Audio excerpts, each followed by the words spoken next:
Hereby call to order the Roseville City Council meeting for Monday, September 22nd, 2025. Mr. City Manager, would you call the roll, please? Councilmember Graff. Here. Councilmember Bauer. Here. Councilmember Strawn. Here. Councilmember Schroeder. Here. Mayor Rowe. Here. And with us at the dais, by way of introduction, we have our City Attorney Rachel Tierney, who's on my left my right at the end, your left, and City Manager Pat Trudgeon on my left at the other end, and we'll introduce other participants in the meeting as agenda items come forward. I do want to note for members of the public that there is a set of all the meeting materials in a binder in the back of the room that's available for public access to know the materials that the City Council will be considering this evening. We also do have individual copies of the agenda available for members of the public in the same location. With that, we'll ask folks if you have a cell phone to silence it or otherwise assure that it doesn't disrupt tonight's meeting. And we'll ask folks then to stand, if you're able, for the Pledge of Allegiance.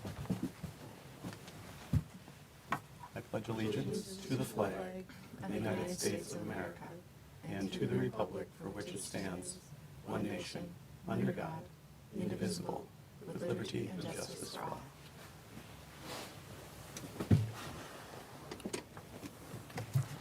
All right, next on our agenda is approval of tonight's agenda. Mr. Trudgeon, are there any changes from a staff perspective to tonight's agenda? Mr. Mayor, staff has no changes to the agenda. All right. Do we have any changes from a council perspective or items that council members would like to remove from the consent agenda for separate consideration? Does not appear to be the case. I don't believe we have anyone from the public here at this point in the meeting that may be interested in speaking for a consent agenda item, so I'm going to make the presumption that that is the case. And we'll then move to consideration of the agenda as presented. Is there a motion? So moved. Second. It's been moved by Councilmember Bauer, seconded by Councilmember Schroeder to approve the agenda as presented. Is there any discussion? Hearing none, all those in favor signify by saying aye. Aye. Opposed? That passes unanimously. We have our agenda this evening. Next on our agenda is our first opportunity for public comment. Throughout the meeting, as agenda items come up, there'll be opportunities for members of the public to speak to those items, generally speaking. But we always do at the start of each meeting want to provide an opportunity for general public comment where members of the public can speak on items that either relate to city business that is not under consideration this evening or are of interest to people in the community. Once again, it does not appear that we have anyone from the public who is interested in speaking at public comment at this time, and so we will go ahead and move on with our agenda then and move right into recognitions and donations. And our first recognition this evening, and only recognition, is Indigenous Peoples Day proclamation. I will read the proclamation and then a motion from the council to adopt it would be in order. The proclamation reads as follows. Whereas for longer than any other people, Indigenous nations have lived upon the land where our nation and city now stand, and whereas Indigenous Peoples Day is an important time to celebrate the rich culture, tradition, and history and acknowledge the important contributions of America's original people, and whereas it is also an opportune time to raise awareness of the severe challenges American Indians have faced, both past and present, and the ways in which American Indians have worked together to conquer these challenges. And whereas Roseville stands on the ancestral and contemporary homelands of Indigenous people of the Turtle Island, land that holds great historical, spiritual, and personal significance for its original steward, and without whom the building of this city could not have been possible. And whereas American Indians over the many years protected and preserved the landscape of Minnesota and the city of Roseville, contributing their intrinsic traditional knowledge, labor, technology, science, philosophy, arts, as well as their cultural belief system that stipulates that they are protectors and stewards of the natural environment for the benefit of all. And whereas American Indian people today continue to face significant disparities that impact their safety, health, well-being, education, vitality, and cultural preservation, and the City of Roseville understands that addressing these disparities requires government entities, organizations, and other public institutions to align their policies and practices to better reflect the experiences of American Indian people and uplift our country's indigenous roots, history, and contributions to ensure greater access to opportunity. And whereas in 1990, representatives from 120 indigenous nations at the First Continental Conference on 500 Years of Indian Resistance unanimously passed a resolution to transform Columbus Day into an occasion to strengthen continental unity, advance the struggle towards liberation, and thereby use the occasion to reveal a more accurate historical record. And whereas the Twin Cities community has a strong history spanning more than 4 decades of American Indian activism and that the city celebrates and honors, now therefore be it resolved, the City of Roseville hereby declares Indigenous Peoples Day on October 13th, 2025, in order to promote appreciation, healing, reconciliation, understanding, friendship, and continued partnerships with the American Indian community. So moved. Second. All right, it's been moved by Councilmember Strawn, second by Councilmember Groff, to adopt that proclamation. Any discussion on the motion? No. Hearing none, all those in favor signify by saying aye. Aye. Opposed? That passes unanimously. That proclamation is approved.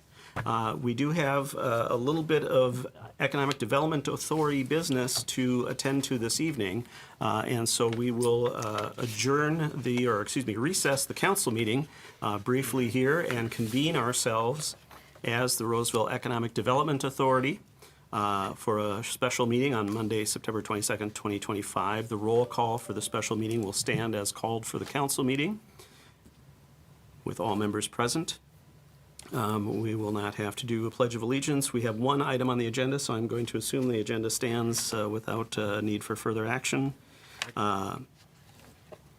Public comment is already taken care of at the beginning of the council meeting, so we are right into the business items.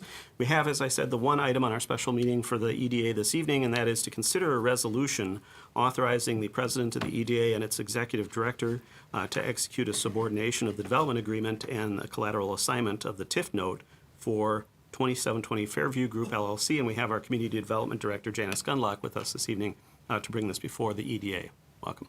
Thank you, Board President, members of the EDA. The developer of the Isaac Market Rate Apartment Development at 2740 Fairview Avenue is working on refinancing debt that they have on the property. The EDA did enter into a development agreement with the developer in 2019 and provided $2.9 million of tax increment assistance to assist in the construction of the minimum improvements, including environmental remediation. I want to note that property now has an assessed market value of just under $27 million. The new lender is requesting that the EDA subordinate the development agreement as a condition of the new financing. They are also asking that the assignment of the TIF note be given to them. These actions are customary, anticipated, and permissible under the development contract, and all those documents have been provided to you. So we are just asking that the board adopt the resolution in your packet. It does authorize the president and executive director of the EDA to execute the subordination agreement and the collateral assignment of the TIF note. That's all we have.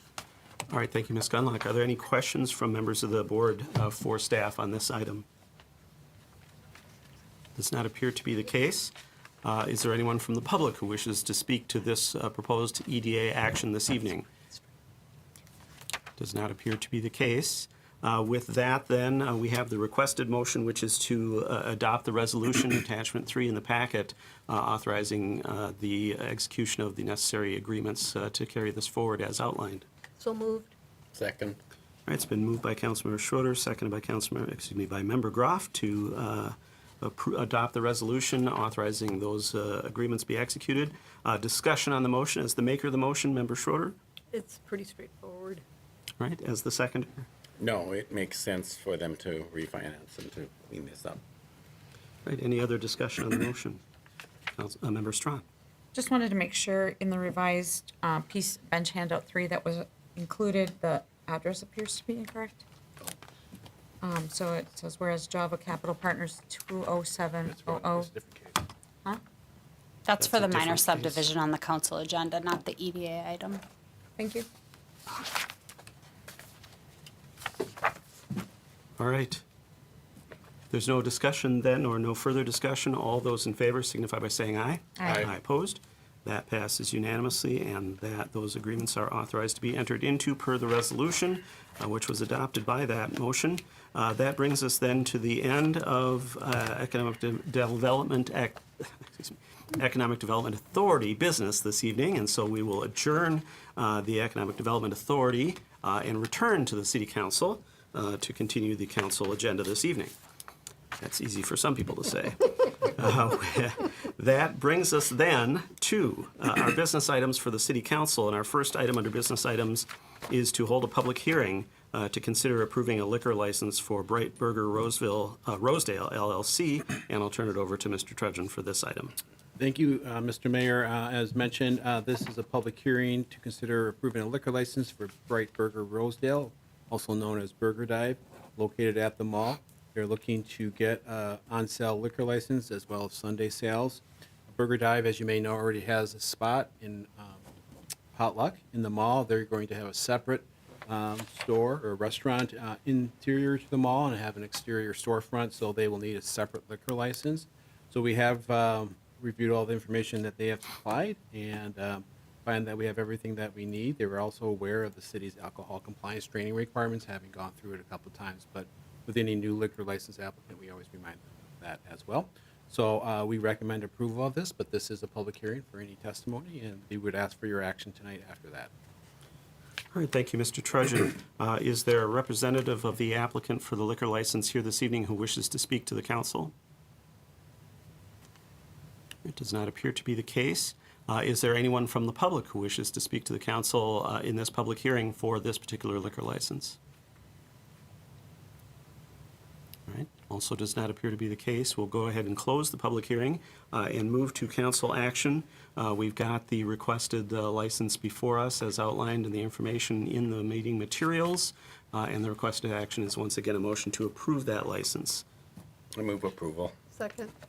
It's been moved by Councilmember Groff, seconded by Councilmember Schroeder to approve that license as applied for. Discussion on the motion. As the maker of the motion, Councilmember Groff. So I'm glad we remind them of our testing and make sure they manage their licensing correctly for their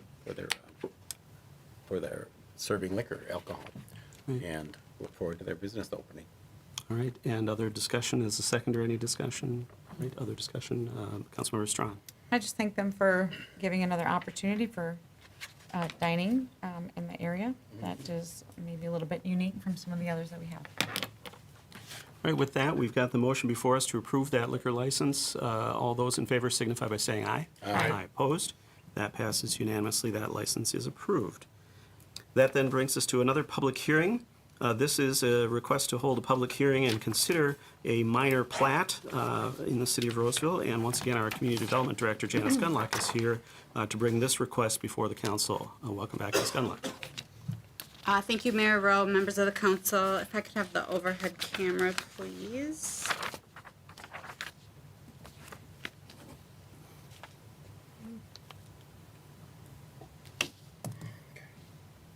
You'd also have it for the monitors as well. The property owner is Java Capital Partners, LLC. I want to note in the resolution, Councilmember Strawn, there is a typo. It's not 20700 Cleveland Avenue. It's 2700 Cleveland Avenue. That's the actual entity owner name, not the address. They are requesting a minor subdivision of the property located at 2035 Twin Lakes Parkway. It's in front of the Aldi, I believe. The request would subdivide the parcel in half, and it would be known as the Cleveland Club Third Edition. This property has been subdivided a few times. The subdivision proposal results in 3 or fewer lots, so it is considered a minor subdivision whereby the city council holds the public hearing as opposed to the planning commission, who typically holds public hearings for land use items. The property is zoned MU2B, which is one of our mixed-use zoning districts. There are no minimum dimensional standards, though, for the creation of a new lot in that district. The applicant has provided some plans illustrating 2 commercial buildings that would be constructed along the Cleveland Avenue frontages. The proposed subdivision would allow separate ownership of these buildings.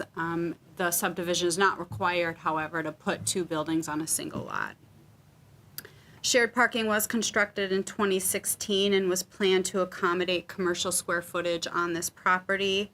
And while a full zoning and engineering review is not the prerequisite for a subdivision approval, our staff did do a cursory review and have determined that the proposal either meets our applicable standards or they are able to meet our applicable standards.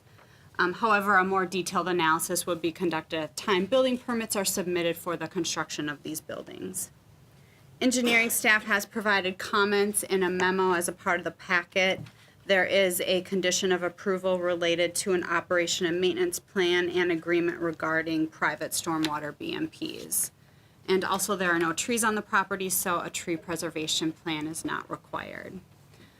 Park dedication was paid during the Cleveland Club First Edition plat, I think prior even to 2016. Public hearing notices were mailed to property owners within 500 feet of the property, and we have not received any comments from the public. While it may be difficult to see on this overhead, the solid black line is the existing property boundary, and the red line is the proposed subdivision boundary. And you'll see a building along the Cleveland Avenue frontage on both of those lots. Staff is recommending that you hold the public hearing and then, if appropriate, adopt the resolution. That has been provided as a bench handout. I apologize, it was missed in the packet. This does approve the Cleveland Club Third Edition plat, subject to the 2 conditions that are noted. With that, I'll try and address any questions. All right, thank you, Ms. Gunlock, for the information presentation. Questions from the council on this proposed minor plat? All right. I have a question. Councilman McGraw. Under the site plan, it says safe and direct pedestrian connections from Cleveland Avenue and Twin Lakes Parkway should be provided. When does that plan happen, or what's involved in that? Our engineering staff will do a review of that when the building permit comes in. I think a lot of those connections are already there. It's just making sure the connections into the actual development make sense Okay. based on where they're provided in the right of way. That makes sense, thanks. Any other questions for staff? All right. Is there a representative of the applicant here this evening that would like to make any kind of case or just be available for questions? I'm available. All right. Representative is available for questions. Is there anyone from the public who wishes to speak in this public hearing regarding this minor plat consideration this evening? Does not appear we have anyone from the public to speak at this public hearing, so we'll go ahead and close the public hearing and move to consideration. We've got the request to adopt the bench handout resolution as relates to this item with the 2 conditions as outlined, and those are repeated from the materials that we received in our packets. Did we need to do the correction on the address number related to the LLC name? Sure, trying to Mayor, track we that. will make sure we correct that, but It's basically. 2700? It's 2700, Okay. not 20700. Got it. All right. So we'll just note that as part of our consideration. Thank you, Ms. Gunlock. All right. Is there a motion from the council? So moved. Second. All right. It's been moved by Councilmember McGrath, seconded by Councilmember Bauer to adopt the resolution approving the minor plat as outlined with the conditions as noted. Discussion on the motion. Maker of the motion, Councilmember McGrath. Oh, I think it makes sense for that area of the city, and forward to that being in place. Seconder of the motion, Councilmember Bauer. Discussion on the motion. Nothing to add to that. Looking forward to it. Right. Any other discussion on the motion? Hearing none, all those in favor signify by saying aye. Aye. Opposed? That passes unanimously. That resolution is adopted, and that minor plat is approved. All right. That then brings us to our third business item this evening, item 9C, which is to consider a request to perform an abatement of unresolved code violations at 1765 Chatsworth Street in Roseville. And we have our codes official with us this evening, David England, to bring this item before the council. Mr. England. Thank you, Mr. Mayor, members of council. As described, this is a request to perform an abatement of inoperable vehicles, inoperable equipment, household appliances, other related items that are provided photos in your packet. This case started from a resident concern complaint on July 24th. Staff did go out on that day and verify that the complaints were valid. We did observe a vehicle that's inoperable, flat tire in the driveway. Tabs have not been renewed since '22. We also observed the same with a boat that is unregistered, and tabs on the trailer have not been renewed since 2020. At that point, there was some miscellaneous household furniture in the driveway. We also noted that at our first inspection and left a door hanger requesting compliance to that. We did follow up on August 4th. We did not observe any correction or movement towards compliance. We also, at that point, did observe a household appliance in the driveway that, being a refrigerator, staff did secure it, so, just to protect the public at that point. We did provide a letter mailed to the property owner at that point. We had not received any contact from them. On August 18th, we did a final inspection on that, and we did not find any progress again. At that point, it was decided to bring it before you, and we posted that on September 12th for this meeting tonight. I did speak with the resident after we posted the council notification. She had stated she would be here to discuss this with the council.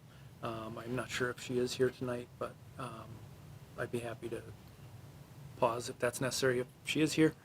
But other than that, staff is requesting approval of the abatement, which would include the removal of the vehicle, the boat, and the household items that are in the driveway by hiring a contractor to do so. All right, thank you, Mr. England. I'm observing the audience. It does not appear that a representative of the property owner or the property owner themselves is here this evening.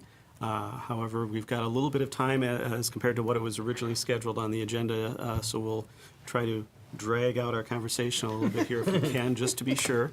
I did want to check with staff. So I know on certain trailers now they sort of have a permanent placard that goes in a different part of the trailer as opposed to tabs. Was that kind of checked as to what is required on this particular trailer? It is, but due to the length of the trailer, it requires an actual plate with a registration. Got it. Okay. Thank you for clarifying that. Are there other questions for staff? Councilmember Strawn. Yes, on the letter dated August 11th to Lois and Donald,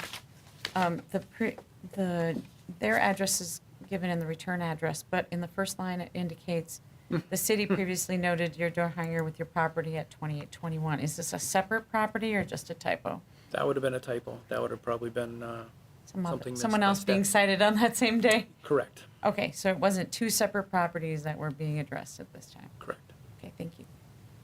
Other questions for staff? Councilmember Groff. So, if I remember correctly, there have been citations on this property before?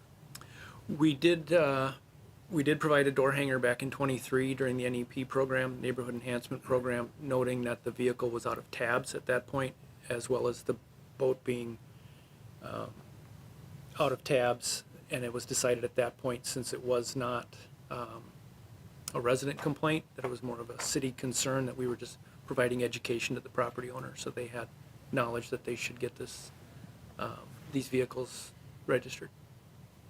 And were there any other safety concerns other than the refrigerator, which, thank you for securing it, because if kids get in there, they can suffocate, so it's, There were no other items in the driveway that were of concern. okay, thank you. And just to clarify, was the refrigerator still there on this follow-up inspection after that was secured? The refrigerator was observed still there today. Okay, today. Thank you. All right. Still secured. Correct. Okay. Councilmember Schroeder, yes. So the refrigerator showed up after you had warned them about other things, correct? That is correct. So, and I want to echo that's a dangerous thing. Not only did they disregard your warning, but then they added an unsecured refrigerator in there. That really actually is troublesome to think about. So, and so when you fixed it, so it's safe, they can't, that it's permanently fixed like that, correct? Yeah. At least semi-permanent. Yep, Semi-permanent. It's pretty permanent. It can be removed, but it's not the easiest thing to accomplish. But yeah, Okay, no, thank you, because that was, especially since it showed up after your warning. correct. Okay, thank you. Other questions? And I did want to check, in terms of communication with the homeowners, did they talk about anything that they were experiencing in terms of hardships in their ability to deal with this, or anything that we can connect them with resources or that sort of thing? That wasn't the tone of the conversation. I offered resources, or if the resident would prefer to enter into what's consent to abate, where we would forego the council portion, they would agree to us removing the items. That was not something that they were interested in doing, and again, they were pretty specific that they would be here tonight to make their comments known to the council. All right. All right, thank you. Any other questions from the council? I don't know if we can drag this out to the scheduled time a few minutes from now, but I did want to certainly provide as much of an opportunity as we could. I don't know if the council is interested. Let's see what's next on our agenda. We could temporarily table action on this item and just move to the next item, if that's all right. That's fine. All right. Why don't we go ahead and do that, and we'll return to this item after the next item is complete, just to be sure we give the resident an opportunity. Absolutely. Right. Thank you. Thank you. All right, with that, then we'll, as I said, we'll temporarily table action on the item 9C, and we'll do a quick audible here and change to item 9D, which is to consider approving an agreement with Stantec Environmental Consulting to complete natural resources work in our park system. And with us this evening, we have Matt Johnson, our Park and Rec Director, who will bring this item before us, and I'm sure ably assisted as well. Yes, absolutely. Thank you, Mayor. I'm just going to load up my slides. It sounds like we have had a little computer crash earlier today, but I got them, so I think we should be, well, uh-oh. Yeah, for some reason, it's logged us out completely. We can boy. use, you have your laptop here, Matt? I do. We can really audible. Yeah, give Yeah. me just 1 second. All right. All right. Pause for a second. I swear it worked 2 hours ago. It did. It did. Not sure what happened. Computer I had updates. multiple things They today. always get you. This is not. Look at the- I think Chief Bresnahan would not like that if I plugged his in. All right.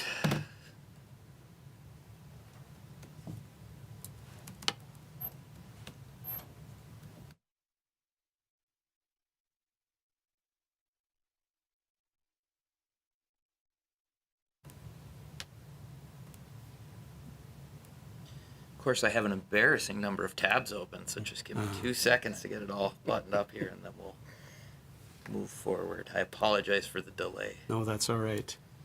Gives me an opportunity to count my tabs and see if Yeah, how right? embarrassing I'm going to be by comparison. The question is, how many tabs in how many windows do you have open? And how many is embarrassing? All right, we will attempt to pivot here. If we can do so without causing issues.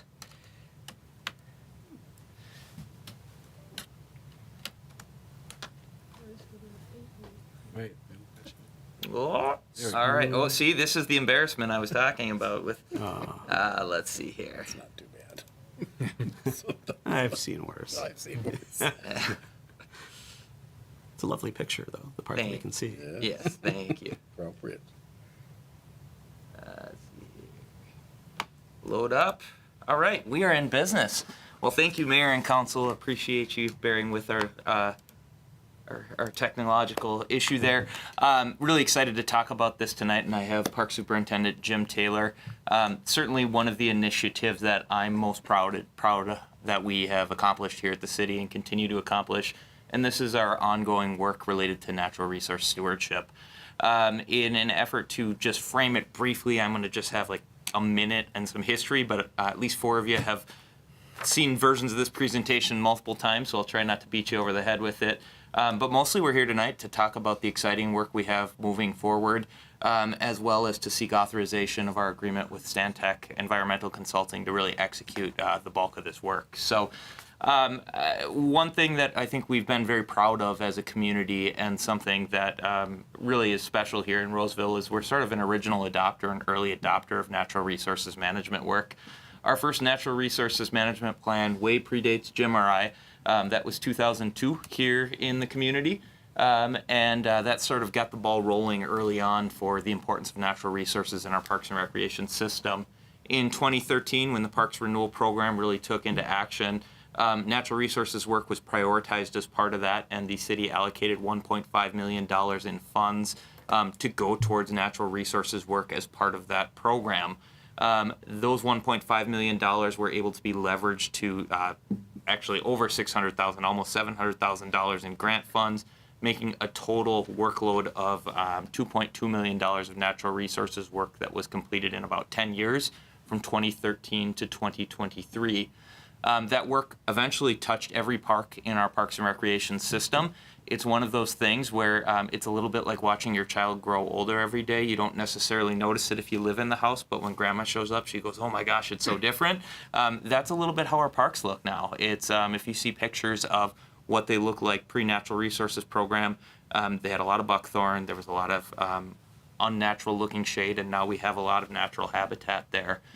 We also engaged more than 6,000 volunteer hours, and really, perhaps more excitedly than our natural resources work, the volunteer engagement that has come with this. We have a small army of volunteer stewards that come out, rain, sleet, snow, or any condition to do natural resources work, and they're very passionate about the work. In 2023, we reached sort of the end of that list of projects, and we were really initially urged by our volunteers, then by the Parks and Recreation Commission, and eventually the council, to say, what's next? Let's do this in a thoughtful way. Let's not just fill people's time, but let's be intentional about this. And so with that, we did continue our engagement with Stantec and really developed a natural resources management plan. And the first step of that was we needed that kind of baseline data. So they did a complete assessment of our natural spaces. They ended up inventory well over 200 acres of parkland, and really did an assessment of how much native cover existed, really what was the progress since they'd last been there in 2014. Ultimately, the results were fairly successful. They saw about 50% of what was inventoried had substantial native cover, which they identified as 75% or more of native habitat, which is fantastic. 36 species that had been brought in with the Natural Resources Renewal Program existed now naturally in the park system, so that was a huge sign of progress. There was also some wildlife species that had come back that had not been around during the previous inventory in the 2012, 2013, 2014 time period. However, as with all natural resources work, they also identified some problems. And this is really how it works. It's not something where you can go in and do the work and then you're done, you wash your hands of it. It's an ongoing effort. Specifically, 11% of the surveyed area was considered dominated by invasives, which means 75% invasives. And if you can do that math, that leaves you with about 39% that's somewhere in the middle. Not totally natural, not totally invasive, just somewhere in that middle. Almost every area that was inventoried showed some regrowth of the woody invasives or herbaceous things coming back, and that's not to be unexpected. It's not like your backyard where you can sort of block it off. You have animals tracking seeds in, you have residents, users. Those invasives want to come back, so it's an ongoing effort to keep those things up. Really, the big punchline was that fantastic progress had been made, but ongoing work was going to be needed to capitalize on those gains. Most of you will recall that in 2023, we engaged in the actual plan making, or excuse me, 2024, we engaged in the actual plan making. We involved about 20 residents in our technical advisory committee. They met multiple times to sort of develop the plan to take the inventory and say, okay, we've got this data, what do we do with it? As well as did some surveying out in the parks on their own to sort of get us to that next phase and have a more planful effort. The plan included a vision, goals and policies, stewardship program recommendations, long-term visioning and recommendation, but perhaps most significantly and excitedly included a project list.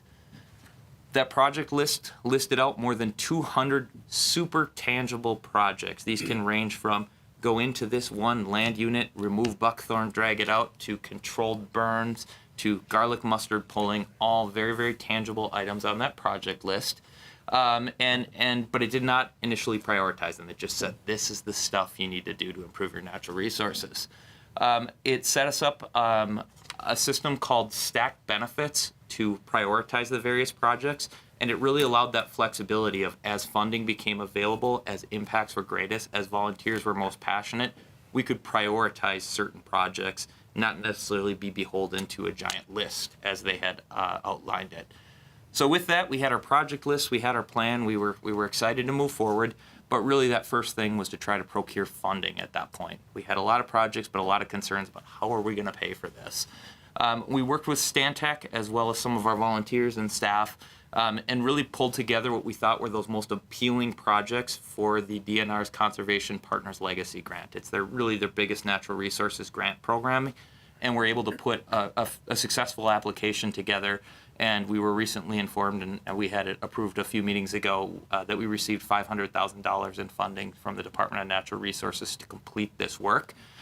So with that, I'm going to turn it over to Park Superintendent Jim Taylor here, and he's going to talk a little bit about what the scope of this work that we intend to do is, before I close it out here. So yeah, as Matt mentioned, $500,000. Excited about that. It's our single biggest DNR grant we've gotten through all of them to this point. So scope of work wise, we're talking about this project will go through 23 parks and touch 170 plus acres over the next 3 years. There'll be 16 acres of prairie and oak savanna, 145 acres of woodland and forest, 12 acres of wetland and shoreline work. All 170 acres will receive invasive species control during this time. Most importantly for us, this project would complete 67% of the projects in that list. So we originally intended that list to be about a 10-year list, and we're going to complete 67% of that in the first 3 years as we continue to try to apply for additional funding and move that timeline up to keep going. So what are some of those deliverables? There'll be some controlled burns in there, tree removals, native seeding and plugs, invasive removals, seasonal plantings, some ongoing monitoring and assessment. One of the big things for us was to continue to enhance and grow our stewardship program. With this project, there'll be more 60 plus volunteer events over the next 3 years. We're also going to develop some additional education and community tools, some monitoring tools that we can, so people can monitor our progress and see some things real time, and then improve communication and online resources during this time as well as part of our contract. So with that, I did want to just have a couple more slides to button up, but number one, I want to talk about the funding piece and the budget related to this. The grant would run through middle of 2028, so as Jim said, this is going to be a pretty accelerated project here to rapidly get this work done. One of the important things when you apply for these grants is they want cities to have skin in the game. They want to make sure that they're committed to this project as well. So we had proposed, initially talked about, we have $225,000 programmed in the capital improvement program over the next 4 years. We had talked about utilizing that. We've actually, partly due to the proposal Stantec made, been able to reduce that down to $185,000. So we'd be able to reduce what we currently have programmed in the CIP. And with that, we were able to procure that full $500,000 in grant funding. So one of the easiest pie charts I've ever had to make is the one on the right side, which highlights that this would be 27% funded through city dollars and 73% through grant funding. Throughout this, much like we did over the Parks Renewal Program, we would continue to pursue additional grant funding opportunities to stretch this out. We see 67%, and we know that that means that we have 33% that still needs to get done. We were very, very successful a decade ago at saying, see this great work we're doing, please continue to give us grant funding. And what was initially going to be a 5-year window got stretched out to 10 years of projects. We have high hopes that if we do a good job of executing this, if we continue to engage our community, that we can continue to raise additional funds and really at maybe not quite that decent of a ratio, but at a strong ratio, continue to have that remaining 33% successfully funded down the line. In terms of how the work will be done, our work with Stantec is typically done on a time and materials basis. We meet with them on a monthly basis, and they would outline for us, these are the projects and the costs that we have planned for this month coming up. This allows us to sort of control how the money is expended, to make sure that we're comfortable that the work's being done, and also to make sure that we're able to track that the work is actually being done. On the surface, $685,000, it is a lot of money, and it seems like this giant package, but really it's taken in small bite-sized pieces throughout the 4 years, 3.5 years of the program as we move forward. I think most of you are familiar with our very long-standing relationship with Stantec, but I did want to make sure that I didn't just gloss that over. Stantec has been a partner with the city for about 20 years in its natural resources work, and our relationship with their lead ecologist, Paul Backenstad, actually goes back before that. He was the lead author of our first natural resources management plan way back in 2002. Paul is a leader in the industry. He has published many scholarly articles that have mentioned Roseville as one of his study sources, and is one of the reasons this work is thought of so highly. Additionally, Stantec did go out and did our field assessment. They helped us compile our project list, helped us compile the grant application, and they're really ready to hit the ground running in a very unique way. Again, we essentially view them as an extension of our staff in many ways.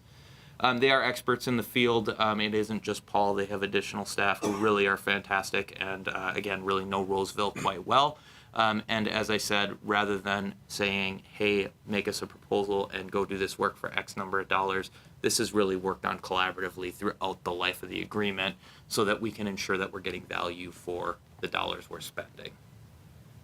Oop, I went backwards, not forward. Of course, this does very closely align with our strategic plan, and I won't go, I think it is fairly self-explanatory, but our second goal related to parks and natural spaces talks about completion of our Parks and Recreation Natural Resources Management Plan.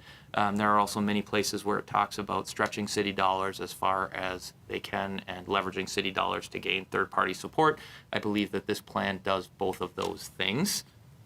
And so, of course, we'd be happy to answer any questions and talk about the project, but ultimately we are here seeking approval of the agreement with Stantec to go forth with this project. So with that, we'd be happy to entertain any questions. All right, thank you to both of you, and we'll open it up for questions from the council on this agreement with Stantec and the program. Councilmember Schroeder. Yes, thank you for the presentation, and you're right about, watching the child grow on that. One thing I just wanted to ask about is, I just remember when, say, in Villa, they did that control burn and got rid of, and people were upset because they didn't understand what was going on.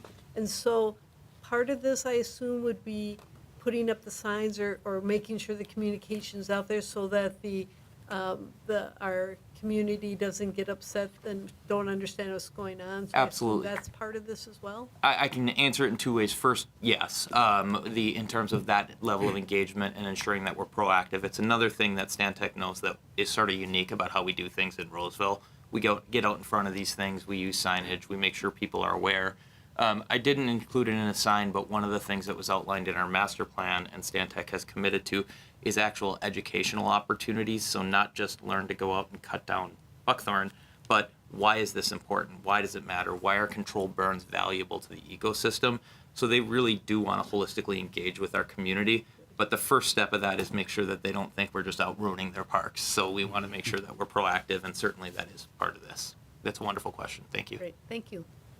And just to tie in with that, it probably makes sense to maybe plan some articles in the city news. Of course, that there is a time frame to do that, but if you know projects are coming up and Yep. they're fairly significant in parts of the city and people are going to have those types of questions, that's another part of the educational aspect of it, is to look at that for the broader community as well. It is, and it also is something that the DNR looks to. They want the state to understand that their funds are being well utilized. And so again, as we look towards procuring future funding, it benefits everybody to tell the story.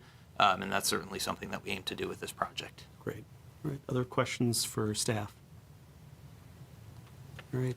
We'll check if there's anyone from the public who wishes to speak to this item. This is, once again, a request to enter into the agreement with Stantec for their work related to this natural resources program that we previously received the grant for. Anyone from the public wish to speak to this item this evening? It does not appear to be the case. Then we'll move to council consideration. Once again, we've got the request before us to authorize the mayor and city manager, as it says right on the screen, to enter into the agreement with Stantec pending the final legal review. Is there a motion from the council? So moved. Second? All right, it's been moved by Councilmember Strawn, seconded by Councilmember Schroeder. Discussion on the motion. As the maker, Councilmember Strawn? No, I'm super excited about all of this stuff going forward at this rapid pace we had not anticipated, so just keep doing the great work. Thank you. Right, as the seconder, Councilmember Schroeder. Yes, and natural resources, it's the marathon, it's not the sprint, so we have to keep this work up, to make sure that we can keep our strides going forward, so, yep, support it. Right, other discussion, Councilmember Groff. One other thing I like about this presentation, that it's happening faster, is that if you can do this sort of control faster, you actually save money and time in the long run, because if it was spread out over 10 years for 67% of it, we would have more invasive species. They don't just stop just because. So I think that was a real plus of this presentation. Thank you. Right, other discussion, Councilmember Bauer. Yeah, and I'll add to that, with all this activity going on, I do hope that we'll see more volunteers as well. We already have a large number, but seeing all this activity might spur even more projects to complete. We can knock off that remaining percentage. Absolutely.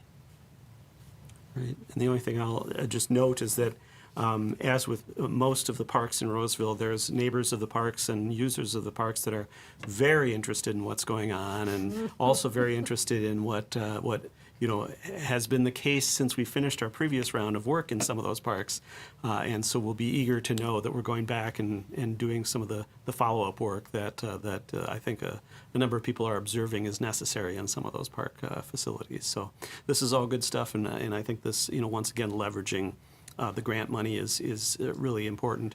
I did want to just check, and you may not know the answer to this, so don't feel too much pressure, but the source of this particular grant program from the DNR, is that legacy funds? Or? It is. Okay. Yep. Got it. So that's where the source is from the state. Appreciate that. Thank you. With that, we've got the motion before us. If there's no further discussion, once again, this is to authorize the entering into the agreement with Stantec for that purpose. All those in favor signify by saying aye. Aye. Opposed? That passes unanimously. That item is approved, and we look forward to the projects. Yes, sir. And Mayor, before we leave, I just want to note that in the back of the room we have Zoe Olson. Zoe, can you wave? She is our relatively new natural resources supervisor and will be out in the field leading a lot of this work. So Zoe's very excited about it as well, and just wanted to introduce her to you all as well. So if she isn't already, she'll become very familiar with buckthorn and garlic mustard and all That's of those right. things. Yes. And, yes, and Mr. absolutely. Johnson, her last name is Olson. Yes. All Okay. right.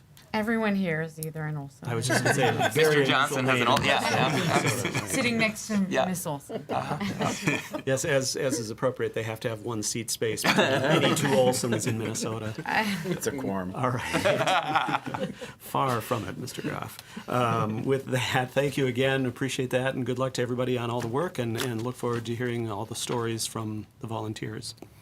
All right, with that, then, we had taken a pause in the previous item, which was to consider the abatement of nuisance code violations at 1765 Chatsworth, to provide an opportunity for the residents to be able to be here for that discussion, and it appears that they did arrive.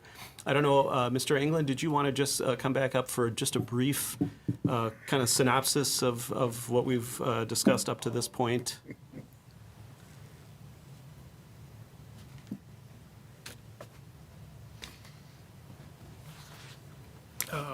Thank you, Mr. Mayor, members of council. As we discussed before, this is a request to perform an abatement of city code violations at 1765 Chatsworth. There are multiple vehicle and a boat that's unlicensed, and then there's some items in the driveway that are not allowed to be there by city code. All right, that summarizes it fairly well. And I just wanted to kind of go through as far as what the abatement process by the city would be. It relates to the vehicles as well as the other items. So what's the procedure there that the city would go through if the city abates this particular violation or set of violations? If this is approved, we would hire a towing contractor to remove the inoperable and unlicensed vehicle, as well as the boat and the trailer from the driveway. We would hire a second contractor to remove the household items and the appliance that's in the driveway. All right, and those items are disposed of, or held in storage, or what happens to those items? All items that are outside stored that are not supposed to be are considered junk and they are destroyed. All right. Wanted to make sure there was an understanding of that. All right. Thank you, Mr. England. I appreciate that. And I believe we do have the property owners or residents here with us this evening. So we just ask if you want to come up and let us know your thoughts about this or your plans or your case to the council. This is your opportunity. And we just ask if you'd introduce yourself at the beginning of your... Yes, my name is Lois Glasgow, and I live at 1765 Chatsworth. The vehicle is not inoperable. and the boat, I didn't know it was against the law to have a boat in the driveway. The other item is a grill, and the other item is a lawnmower. And that's it. So I believe we did make a note of a refrigerator. Has that refrigerator been moved from the site? Okay, because I think earlier today we had observed that, our staff had observed that it was still there, so that has No, been it's resolved. not there. Okay, Yeah. all right. Right. Whoever said that lied. It was gone. It's been gone. All right. So the only thing is the grill, which I didn't think that was against any code. Grills belong outside. Lawnmowers, I mean, I can't bring them in the house. The van is not inoperable. I mean, it works. And the boat, where else is people supposed to put boats?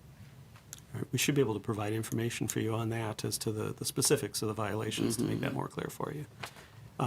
Any other information you wanted to provide for us to help us? That's it. Okay. That's all that's there. All right. Yeah. Some, the what? Does the van The van. have current tabs on it? Oh, no, because I don't drive it, but I can get the tabs for the van. All right. But it's not inoperable. It works. Yeah, I think that's part of our definition of it. You know, the technical definition of inoperable is not having current tabs. Yeah. So that's a part of that, but that is something that can be resolved, as you Yeah, know. I can get the tabs. All right. I appreciate you being here this evening, and we wanted to make sure, since you had indicated you would be here and we were a little ahead of schedule, we had paused Yeah. this item to go to the next one to give you a chance to be here. So why don't you Well, it stand? said 6:35. Yeah, I was waiting out there. Yeah. Oh, you're we, waiting. sorry Yeah. about that. Yeah, we Yeah. sometimes get ahead of ourselves. So I'm glad you were able to figure, have somebody maybe help you know that you needed to come on in. Yeah. All right. Well, I think we'll, unless you've got anything else right now, you may be able to answer questions if we have other questions as we get into our discussion here. So you may want to just stand by in the audience then and be ready for that. Okay. All right?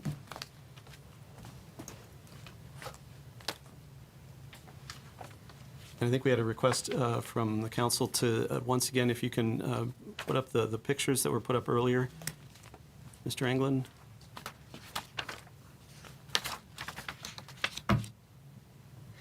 So there are a number of items. There's a grill, there's some chairs, and some other items. And apparently the refrigerator is not there. I mean, I know we had seen it earlier today, but apparently that's... I had somebody helping me clean my garage, and so. Why don't you come on back up? Sorry about that. We want to make sure that people can hear you. No, I didn't realize we would get right into into talking some more, so sorry about Yeah. that. I had someone help me clean my garage, so we had just set the items. Oh, and it was a wheelchair out there. And so we just placed the items right there in front of the garage, which I didn't think it was a problem. It's not a safety hazard at all, so I didn't see where it was a problem. Sure. And so there's just some things in our code that involve outdoor storage of certain items. And, I think the grill. But the grill, I mean. I think there can be discussion about where a grill needs to be. As far as the boat and the trailer, I believe that the boats and trailers can either be stored on the anywhere on the property in the backyard or perhaps even on the side yard. But if it's in the front, it does have to be on a paved surface, which I think at It least is on a partially paved. it My is. driveway is And then paved. the thing there is then once again the registration on the trailer and the boat need to be up to date. And once again on the vehicle, if you're not driving the vehicle and you don't want to get it registered, it certainly could be stored inside.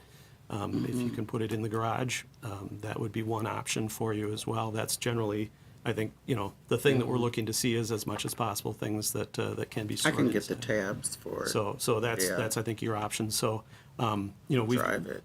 we want to make sure that we're helping people do what they can do themselves rather than just having the city do everything. Well, I was a little bit confused because there's a house about a half a block up from ours. And the house for the past at least 10, 15 years has about 15 cars in the back. So I'm like, what is my one and it's a handicap vehicle that I have had for my family. So I couldn't figure out what is the problem with that. It's not a junk vehicle. Otherwise, I wouldn't have it there if it wasn't worth anything. And if it didn't drive, it definitely drives. I just didn't get the tabs Yeah. because when you get older, you have a fixed income, so you don't just spend money for stuff that you did. And I didn't think it was a problem because it's on my property. Sure. I wasn't aware that it was any kind of HOA. Yeah, it's not so much an Rules or HOA anything thing like as that. it is just the city code requirement. Well, legal there's many requirements. people with boats in their yard, campers, and everything else. So I didn't see. And actually, it's been sitting there for a while. And so It's never been I a believe safety this hazard. was a complaint-based case. And Yeah, so that's it. Somebody called the city about it, and it very well may have been that that it was sort of the accumulation of things and that led to the call. Yeah, but I So- just cleaned the garage out. It ain't been that long. Sure. So whoever made a complaint on that, I mean, to me, doesn't make any sense. To me, it's a false complaint. All this crime stuff, people getting broken into. I was even robbed one time up at the store. I mean, all this stuff and that, just them items sitting out there is hurting somebody.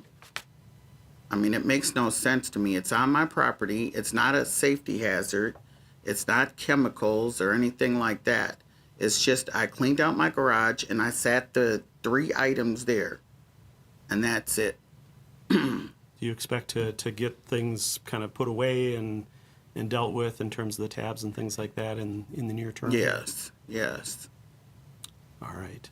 Council, I any questions? I'm not questions? trying to be unreasonable Right, no, about it. and I don't think, but hopefully, we're I not. thought it's a little bit far-fetched to, yeah, but Right, questions from the council, My Councilmember Strawn? my questions are for Mr. England. Oh, okay. Questions for the property owner? I guess, how soon could you get the tabs replaced on there? Does it take 3 days or a week? Or? yeah. Well, no, I can,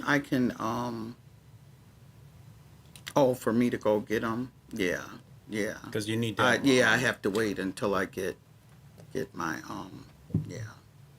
Because it costs money to get tabs, Right. so probably in the next couple weeks I can get the tabs.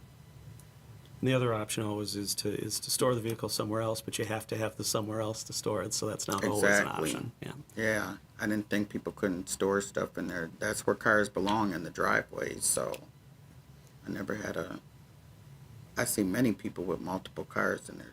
Not to mention the house up from me, it has about 15 vehicles, and it has had that for like 15 years. So I can't figure out what is my one handicapped vehicle sitting there bothering anybody. It's not a hazard. Got it. Right, if there aren't other questions from the council, then I think this time you probably can sit down again and Okay. and not have to be at the table subjecting yourself to the scrutiny. Yeah. And the boat, by the way, the boat, really, I don't want it there myself. It's just a matter of if you're not able to do something. I mean, I wish I could sell it. They say the first two times that you're happy getting the boat, the day you get it and the day you get rid of it. So I don't really want the boat, but yeah, at this point, Maybe somebody watching I'm not this a meeting good this sales- evening might Yeah. find that boat yeah, interesting. they can and have it for very cheap. Yeah, maybe very for the cheap. cost of some tabs, right? Right, I don't want to negotiate for you, but right, Not part of your job. right. all right. So you want me to sit back here? Yeah, if you don't want to Okay. just have a seat. I don't want to keep you under the hot light Oh, here. that's okay.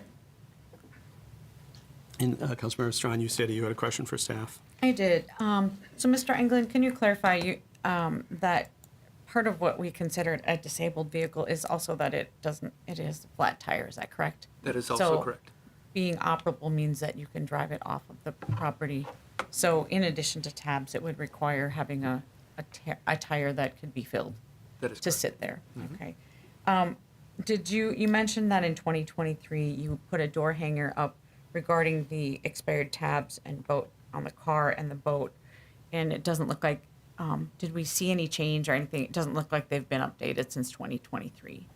2022 is the last tabs that are on the vehicle. Okay, so in yes, 2023, we put that on, we did not get any response or, That is correct.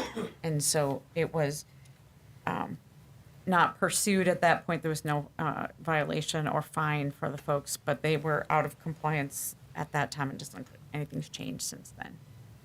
And then I know you were showing when Ms. Glasgow was talking, but there are quite a few other items indicated in the photos that you took. The complaint was issued on July 24th, if I see my timeline correctly, and we are 2 months later, and I realize cleaning garages can take some time, but we're talking about at least 2 months since that time with items still outside. Is that correct? That is correct. Okay. And as we mentioned before our residents arrived, that it is a safety hazard to have a refrigerator that's unsecured on your property.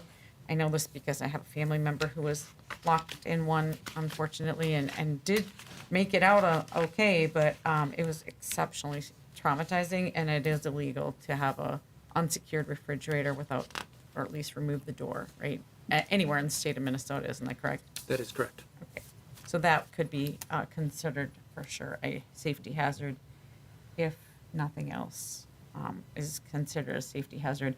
And then just to confirm, the presence of items that are debris or garbage or other things on other people's property doesn't excuse you from having things out of compliance on your own. Is that correct? That is correct. Thank you. All right, we've got the request before us.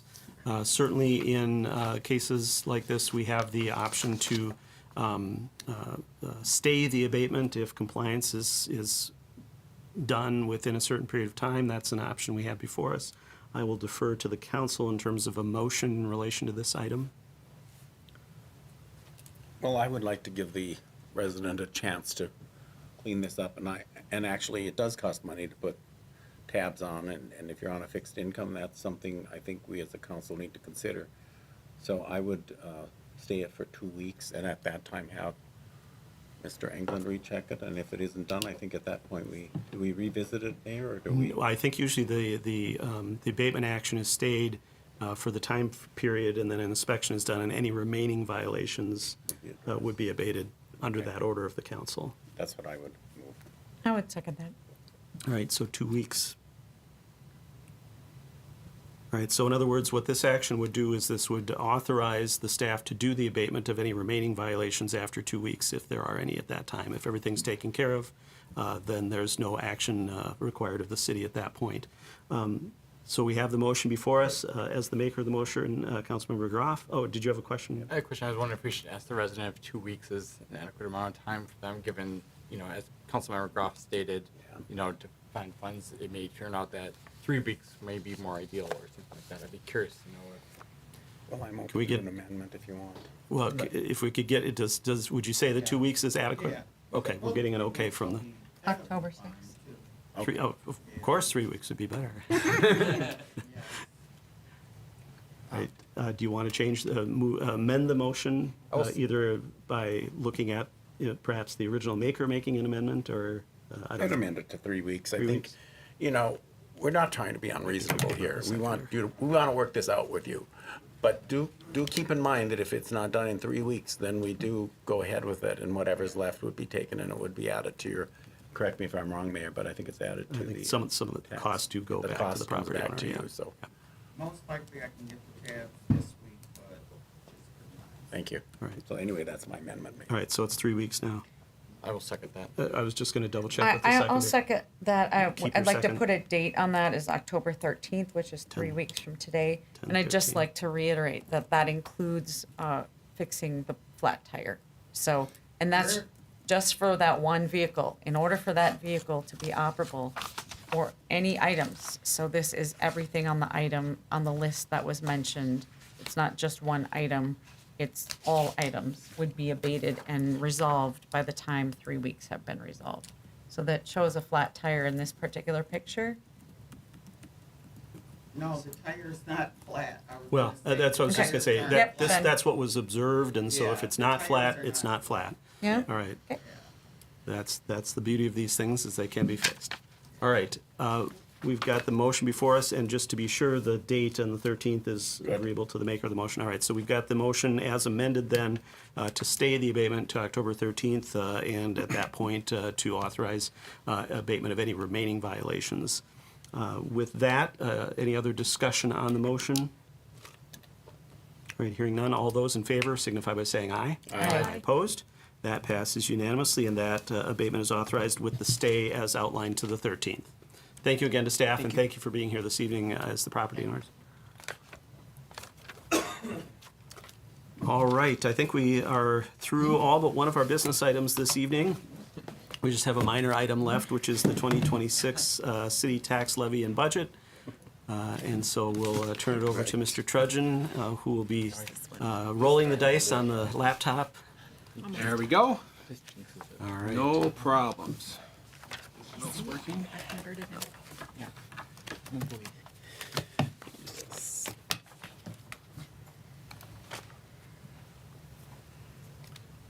Okay, good evening, Mayor and Council.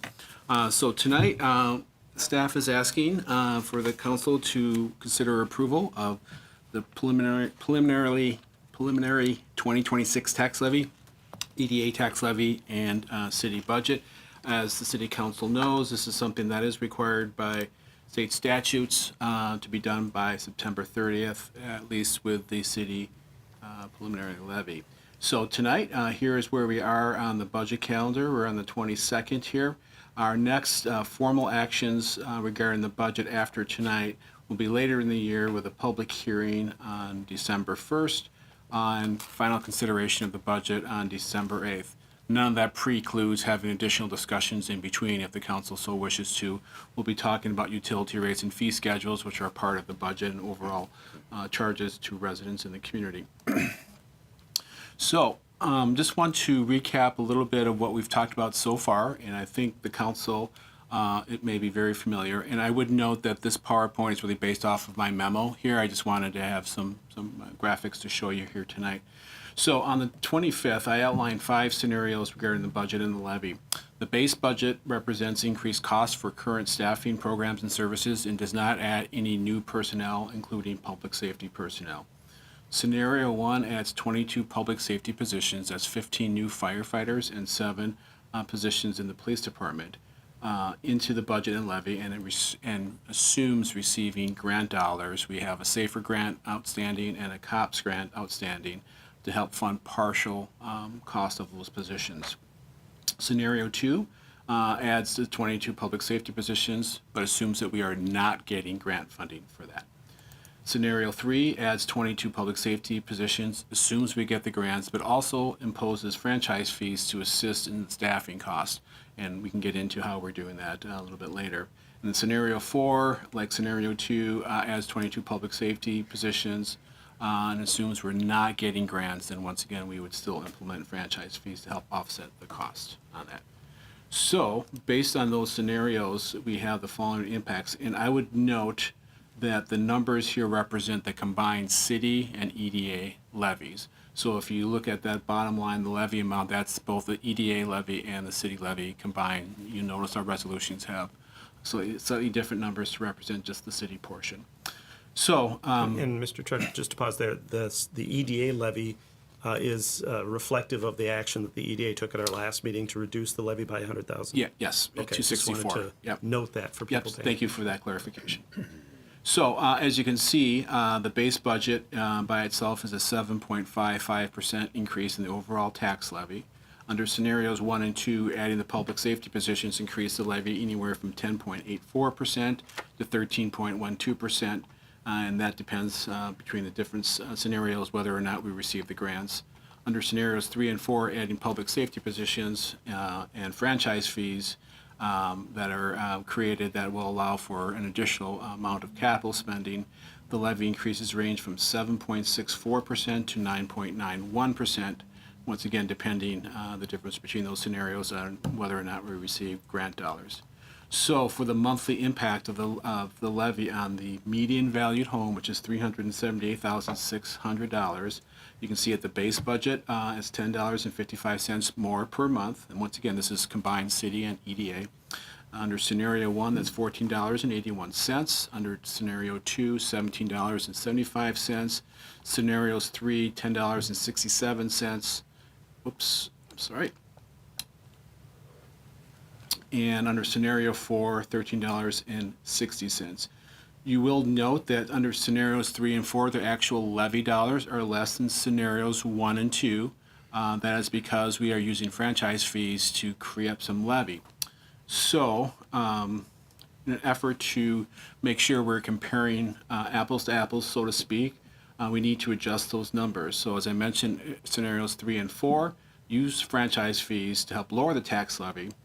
But the property taxpayers or the residential homeowners themselves will be paying franchise fees. Right now, we have a scenario where it'd be $3 per month for electric, $3 a month for gas, or a total of $6. So we really need to add that into the total cost of what a taxpayer would be paying, the property tax levy and the franchise fees.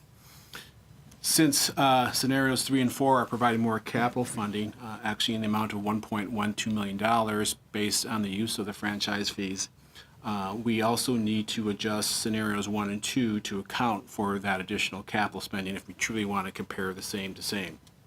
So the table on the next slide will show the monthly increase for each scenario. Includes the $6 per month for the franchise fees for scenario 3 and 4, and the additional levy needed to fund $1.12 million for the city's capital funds in scenarios 1 and 2. So you can see here the direct comparisons of the monthly median valued homeowner dollar impact. So the base, but with no franchise fees, but having $1.12 million, the 2 was cut off there, of capital leads to $15.26 more. Scenario 1 with the additional capital spending, $19.52. Scenario 2 with the additional capital spending, $22.46. Scenario 3 with the inclusion of the franchise fees, that's $6 per month, is $16.67. And scenario 4 with the franchise fees is $19.60. So as you can see, comparing scenarios 1 and 3, find that the cost for those in direct comparison, both are assuming public safety positions, 22, and receiving grants, that the scenario 3 with the franchise fees is slightly less per month than scenario 1. Comparing scenarios 2 and 4, which are the same without receiving grants, the cost is $19.60 for scenario 4 versus scenario 2. So that is about, I think it's about $2.85 less per month, or $34.20 annually when you compare those two scenarios, and they're adjusted to make sure they're apple-to-apple comparisons. So as you know, the Finance Commission did come to the City Council last week and made some recommendations. They had 3 main recommendations. That one, the Finance Commission did not recommend that franchise fees be implemented as part of any budget or a source of revenue for the city. The Finance Commission also acknowledged the need for the growing public safety demands. And then finally, the Finance Commission recommended a levy increase not to exceed 10%. And so the dollar impact for that is $13.72. I would just like to mention, though, in this context, that the Finance Commission's only reason for recommending not recommending a levy to exceed 10% because they didn't think it was a good idea. So I just want to make sure that their recommendation for reasons was noted.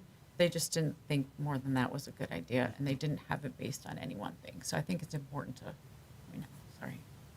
Yeah, I just wanted to mention what they came back with. So that's $13.72. So when we compare that with the scenarios I just went over, as you can see the per month basis, you can see that the direct comparisons, all of the different scenarios are greater monthly impact than what the Finance Commission would recommend at 10%. Our best scenarios under these are beyond the base budget are scenarios 3, which is $16.67, which is over the Finance Commission recommendation, as well as scenario 4.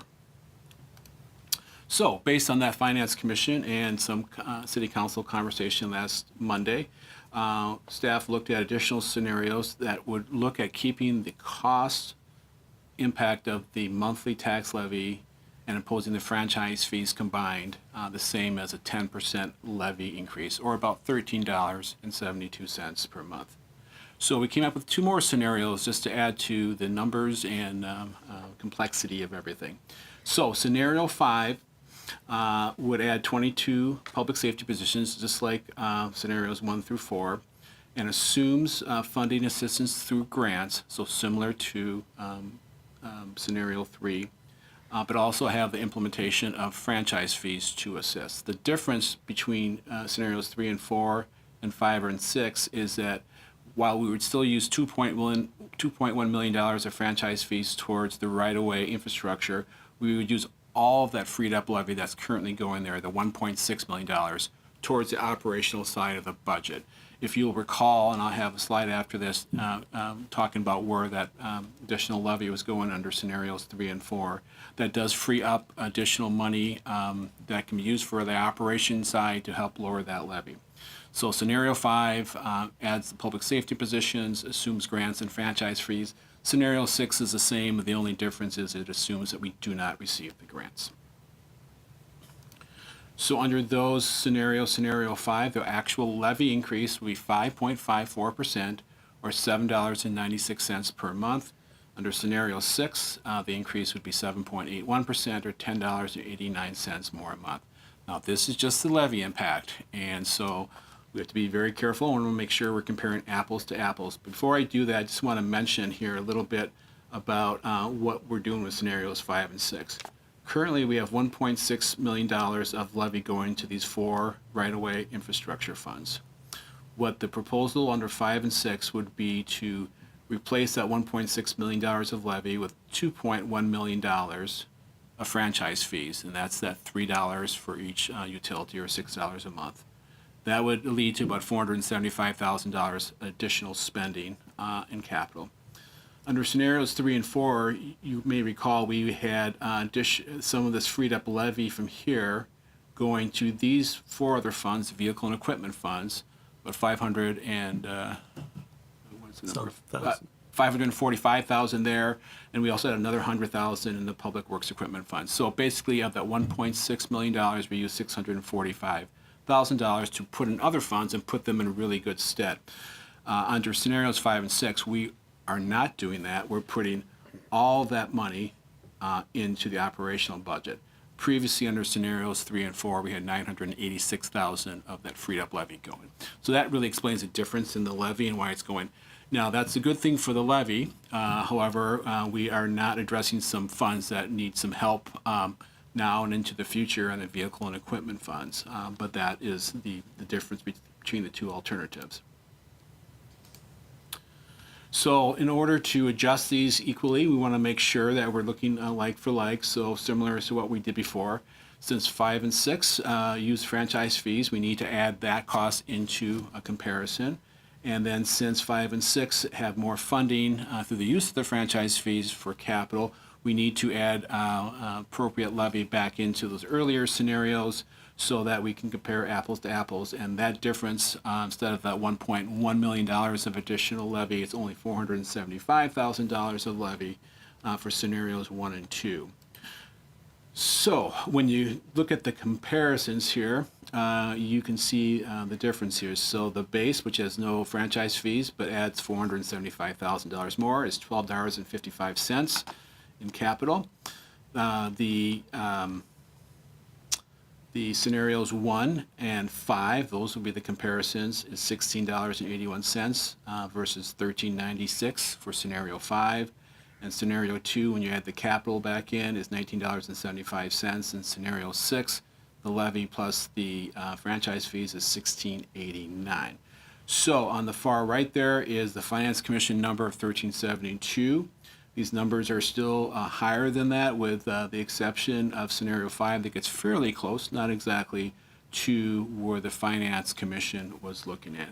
We just put those out for comparison's sake so you can understand kind of what the various impacts would be. Here's a chart that has a lot of information, and it takes a little while to get your arms around it. all these numbers on the top there are all in the memo and in this presentation here.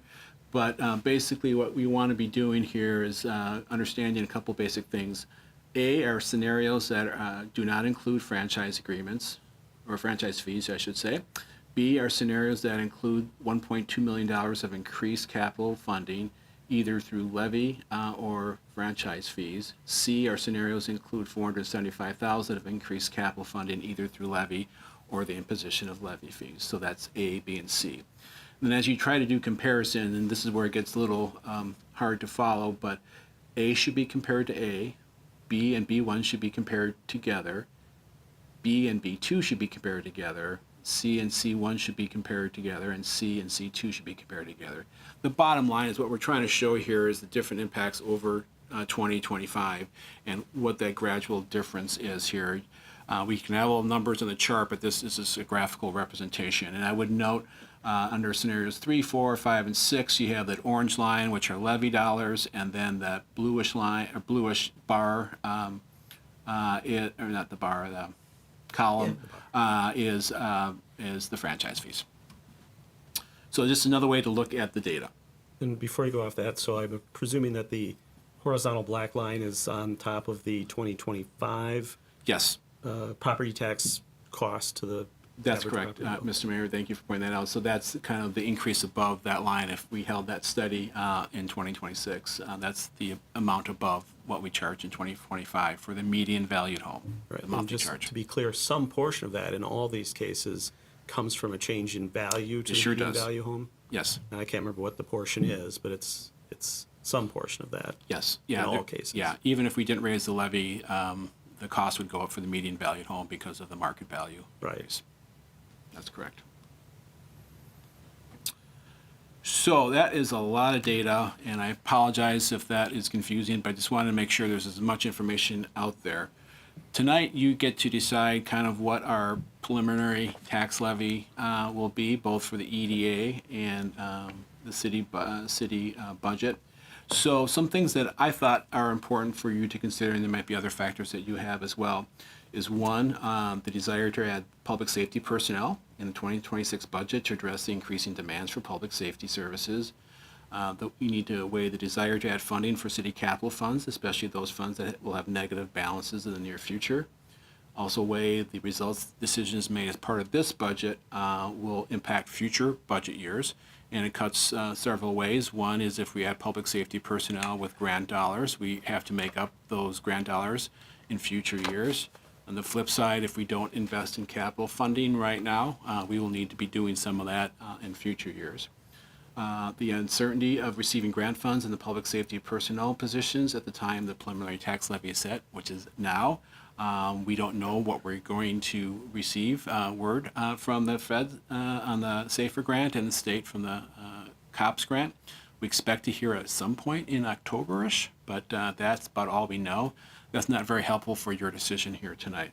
Then also the likelihood of implementing franchise fees as another revenue source to assist this overall budget, something that the council has had a brief conversation on, and there's something that needs to continue to be discussed and vetted and needs to be decided. So not knowing that at this point too also adds another complication on that, but that's another thing that you will need to weigh as you consider what to do tonight. So as mentioned, we are looking to officially adopt the not-to-exceed levy for city and EDA, as well as a preliminary budget. I have a bunch of resolutions in the packet, and we can maybe go over those when we're ready to take some action here. But here are all the different numbers related to what we need to consider for approval tonight. Once again, these are combined numbers, so those numbers aren't going to necessarily be the same in the resolutions. For the budget resolutions, there are two different ones. Either you're adding public safety personnel or not. It doesn't matter whether or not we receive grants or not. If we receive grants, that's a revenue source. If we put it all on levy, that is another revenue source. So we have two different budget resolutions to consider. You'll have, 7 different resolutions there. There's a lot of words there, so we can refer to when we need to. But this is a cheat sheet here of if you're looking for what resolution and what's labeled there for any of those scenarios. And of course, you can come up with a different scenario completely here tonight. The EDA is going to be the easy one. There's just one resolution in there is $264,000 of levy increases. So I will pause there. I'll push back to here and see if there's any questions. I'd be happy to try to answer. All right, questions from the council, and certainly we'll get into discussion once we've gone through questions, so I just wanted to make that clear to the council. Councilmember Schroeder. Yes, just wanted to clarify on your graph with the orange bars with the blue caps on it.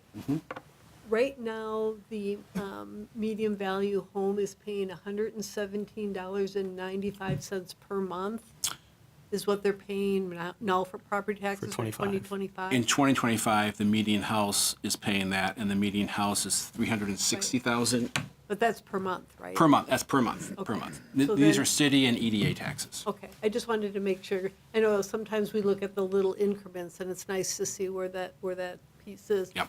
And when would we be deciding on the franchise fees? So that's a really good question, Councilmember Schroeder. I think the intention is to continue having conversations and bringing forward policy conversations for the city council. There's a couple of steps we need to take. We need to adopt a franchise ordinance that just puts in place the franchise with Excel for both gas and electric. We're pretty far down that road of trading drafts back and forth with Excel, so we could probably bring that back certainly in October. Then we would need to consider a separate ordinance for an actual franchise fee and set that exact amount. So once again, I would think we would start looking at that late October, November. We would certainly need to have that sorted out one way or another before December 8th and preferably before December 1st, if that's going to be part of the package. So assuming there is interest to at least pursue that path, we'll continue to do that. So between that and the grants are the two unknowns that would really be helpful in this scenario. Yes, those are the biggest variables for you to factor in tonight. And then when if you go back to the, you said the cheat sheet or what we had to consider, yeah, right, where the yellow Yep. is. So those are the percentage increases on the bottom. Yes. That, and this would just be for the levy increase, and this is not anything to do with the franchise fees. No, but I would point out scenarios 3, 4, 5, and 6 factor in franchise fees. Right. So I would say that if you're absolutely, as a council, dead set against any franchise fees, you should probably take those off the table completely. If that still needs to be discussed and sorted out, and we just don't know maybe at this point, then they're certainly on the table. But this line is purely what, Just the- regardless if you do franchise fees or not, these scenarios, this line is just what the property tax. It just represents a property tax increase, yep. I know there's a lot of numbers out there, There and is. that sometimes it's good to clarify for people, so. Yeah. So, and it's Thank probably you. fair to say, what Mr. Trudgeon is saying is that if you set the levy at the amounts in scenarios 3, 4, 5, and 6, and then don't put in place franchise fees, we got some potential problems. Yes, that's correct. Certainly makes our life a little more difficult. So that's something to think about. And honestly, I don't know from how it's been framed up that we need to decide on the franchise fees question this evening. No. In fact, we don't necessarily have to decide it till the 8th if we want to really kind of push it to the last minute. But ultimately, what we have to do this evening is come to a place where, as a council, we're comfortable with setting a not to exceed levy, because we can always go down, we just can't go up. Yep. So I think that's a key part of our conversation this evening, and hopefully, to some degree, simplifies our decision-making. Councilmember Strawn. Thank you. I don't think we've seen this number, but can you give us an estimate of what we're looking, when we add those 22 personnel, what kind of funding increases we would need for 2027 for them to be present for an entire year? For 2027, we do have those numbers. I don't have them in front of me. For the police department positions, would be the same as it is in 26 and 27. So that'd be the same amount we would need, because the grant would cover the same amount. For the firefighters, if you recall, we're starting them in September, so only a partial year, so it'll have to be a full year. It's still the grant would cover 75% of that, but for the full year. So that'd be several $100,000 more. I don't know if we have that handy, but I know we have that number. We can get that here in a moment. Okay. Based on everything, and we wouldn't win a ton of friends, but we certainly could put the not to exceed tonight as 13.12% and have more information as we go and make decisions cutting as we learn what we have access to for grants for the coming year. Is that correct? Yes, you certainly could. And I would point out, I think most of you know that whatever we set as a preliminary levy is what the county sends out as a preliminary tax statement to residents. So that's what they'll see. They won't necessarily see the context of all this. So that's something that's for you all to weigh in what number is the right number that you feel comfortable with. But yes, you can go as high and go back down. It'd be like a Christmas gift when they get it back. I don't think anybody looks at their property taxes as a Christmas gift. Nor do I. Other questions for staff? Councilmember Bauer. In scenarios 3, 4, 5, and 6, are you assuming starting collection of franchise fees in January? I'm thinking if you get that decision late, do we have a gap, and how are we taking that into account? Yes, thank you, Councilmember Bauer. The assumption of all these revenue runs are for a full year. It's going to, where we sit here today, given the time frame and the notice that has to be set up, it's probably more and more unlikely we'll start collecting those franchise fees starting January 1st, or Excel will start collecting them. Would probably be somewhere in the first quarter. Since all of the franchise fees are going towards capital funding, and if we have a shortage of, we only collect for 3/4 of the year, that just means less dollars go into the capital funds in 2026, which, if you remember, is kind of like our savings account. So it's not ideal, but at the same time, it won't affect operations. It's not money we'd be using for operations because we're shifting the levy from there, which we would have for the full year. But we would just collect less in 2026, depending on what it is. And I think overall, that is not a deal killer for making it happen. I think it's just less money in 2026, and we'll get that full amount in 2027. Thank you. Any other questions for staff? All right. We will provide an opportunity for members of the public to speak to this item. Once again, the primary objective this evening is to set the not to exceed levy, and then everything else kind of gets worked out from there, you might say. So is there anyone from the public who wishes to speak to our thoughts and discussion about not to exceed levy for 2026? Does not appear to be the case. So we'll go ahead and close the opportunity for public comment and move to council discussion. Thoughts from the council, and or if we need to look at specific resolutions, I'm imagining we can get to those fairly quickly if we need to. Councilmember Groff. Well, my thoughts would be, we have a couple of moving parts in my mind here, and I would want to keep our options open. So I would favor keeping the not to exceed a little higher, on the higher end, because then by the time we need to actually decide on this, we will have probably heard on the grant money, and we'll be further down the road with the franchise fee scenario, so we would have harder data to work with. And that doesn't preclude this, we've said it over and over again, but I want to say it, from going down, which would be our intent as we get more information and go along. Councilmember Schroeder. Yes, and it's, the mayor made a good point that when you put that out on a property tax statement, people don't understand.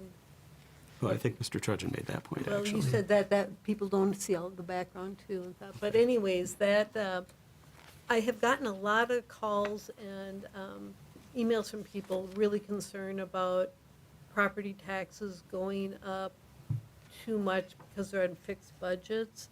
And so I guess I would have a tendency to more go towards that 10% level. Because when you get into double digits, and that really, people get pretty upset about that. And if we're gonna, because if you look at all these scenarios, most of them are covered, close to that 10%. So I guess I think about somewhere around there might make sense. But again, I'd say the majority of the calls and emails I get are people really concerned about property taxes going up. And I think that's why it made sense when, people have to realize if they're paying, close to 120 a month, and then you times that times 12, so it's not just the addition, it's what they're already, so it's, people are getting a little crunch. And I know we're trying to balance between keeping our city healthy and getting all those things in there that we want. And Councilmember Strawn made a good point too, because you can't just look at this year, you have to look into the following year, say what the additional costs will be, with our different safety personnel. So, thinking about that too, I think it's just any time, and of course, if you recall last year, we went up a hefty amount as well. So people are feeling the pain. So I would just want to add their voice to this whole thing. Great. Other thoughts from council members as to what we might look to do?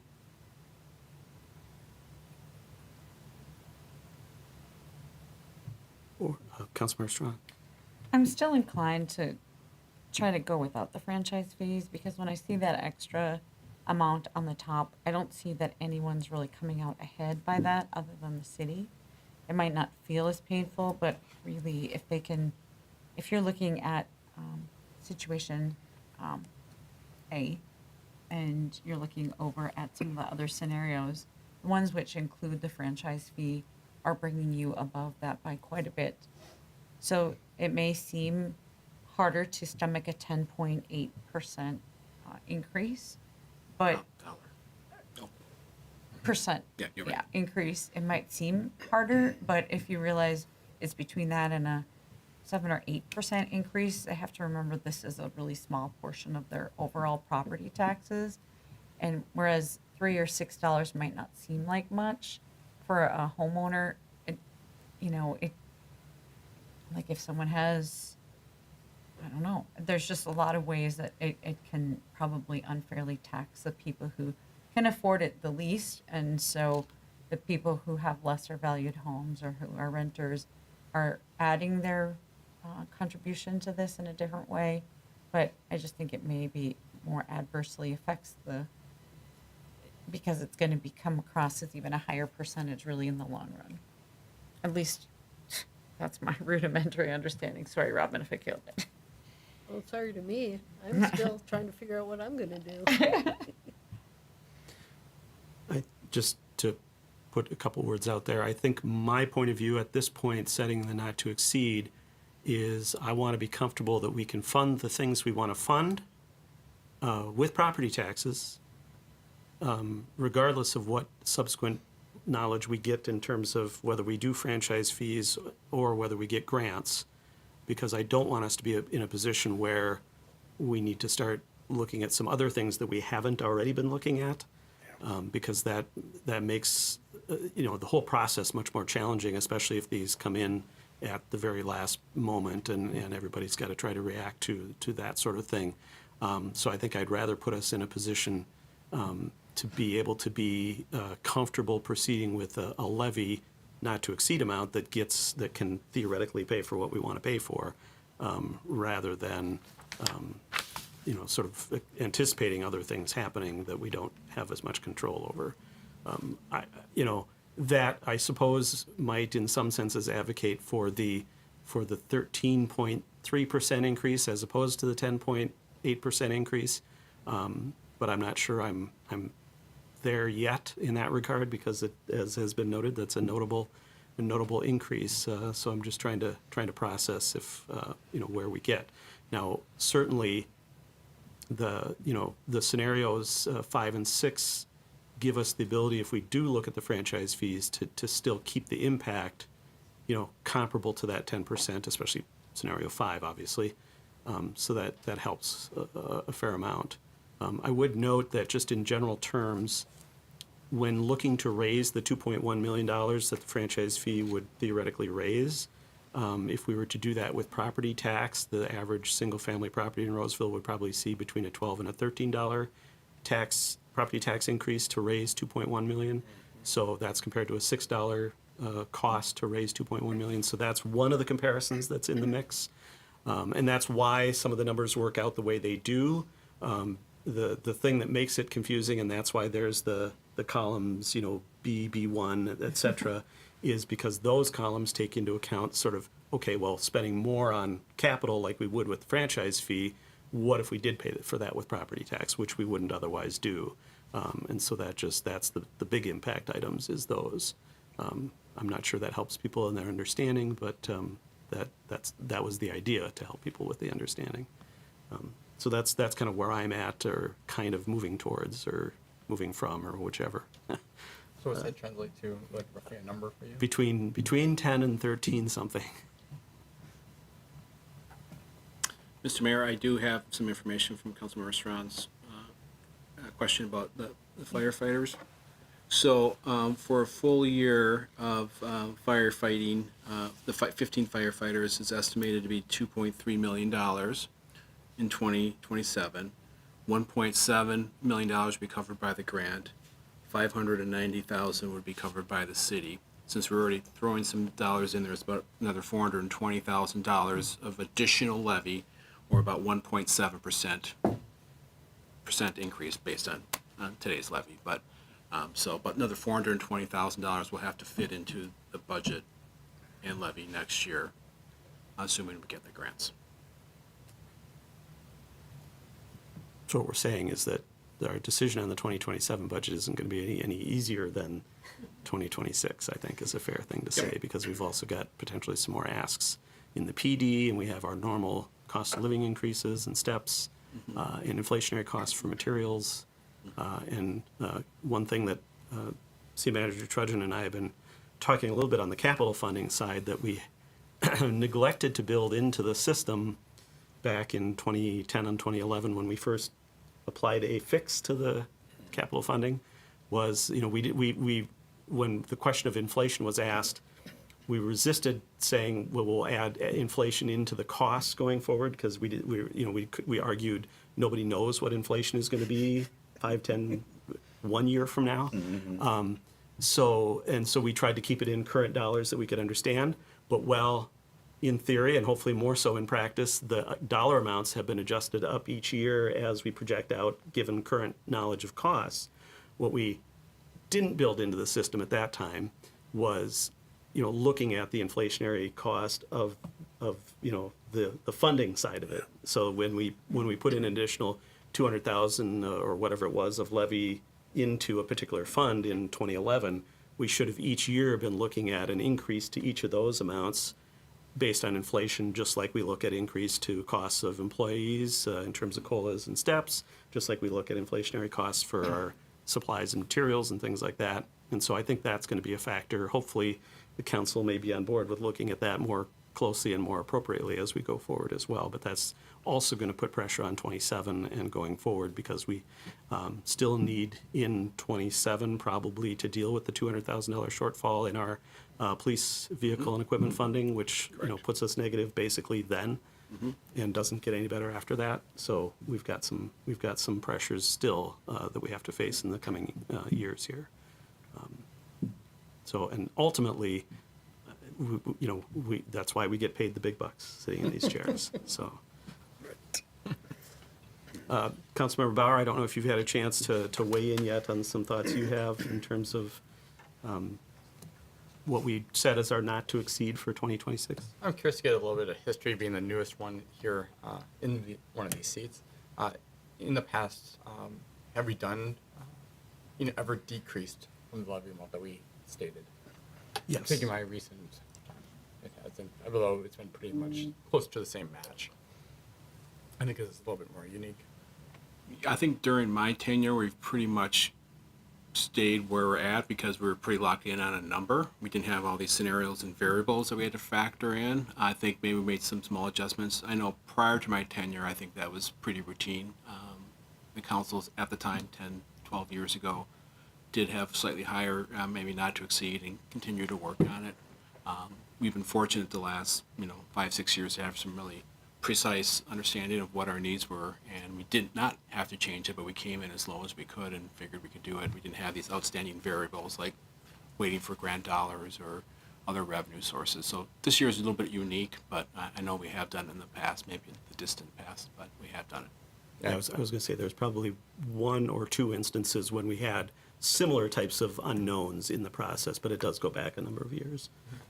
I only bring that up just because residents are, expecting probably a certain same kind of playbook, and obviously if we're changing that, I cannot stress how important messaging is. And we're obviously will be messaging too, because we'll receive plenty of phone calls and emails, and we'll do our best to message that out. Yep, yep, that's a very good point.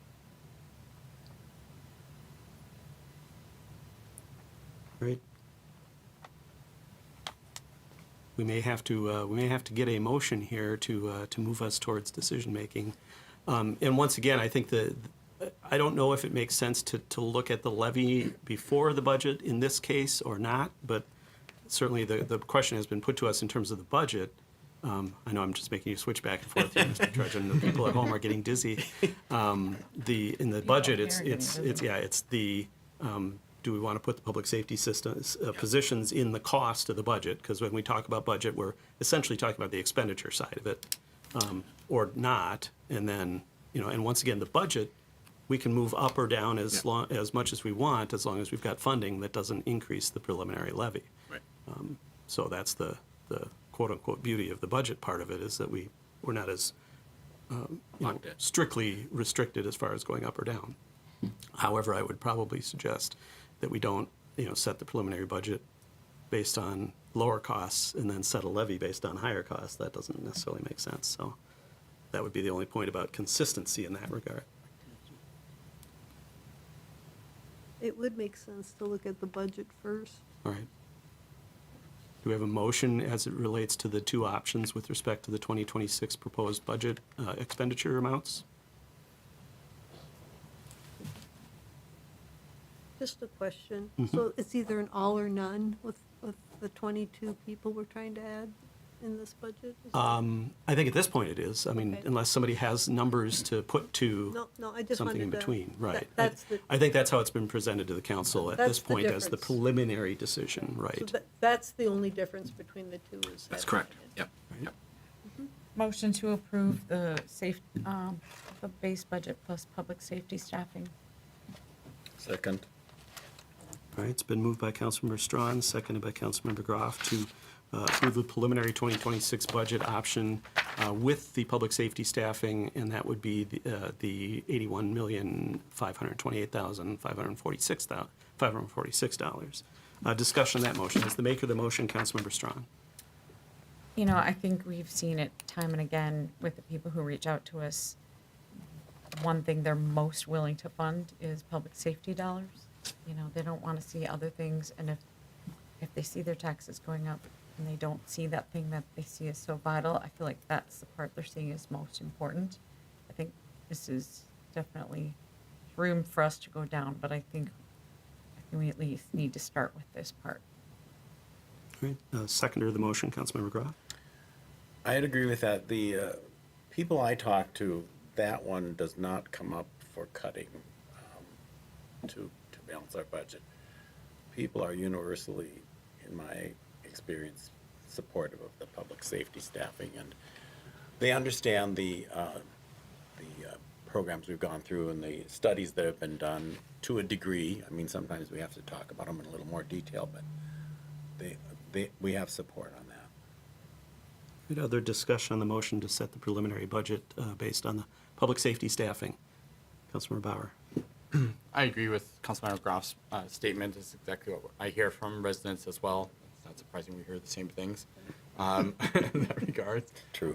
So while I am definitely in favor of that, I may have questions about what was all in the base budget, but I think that's secondary. I want to make it clear that I definitely support the public safety staffing increase.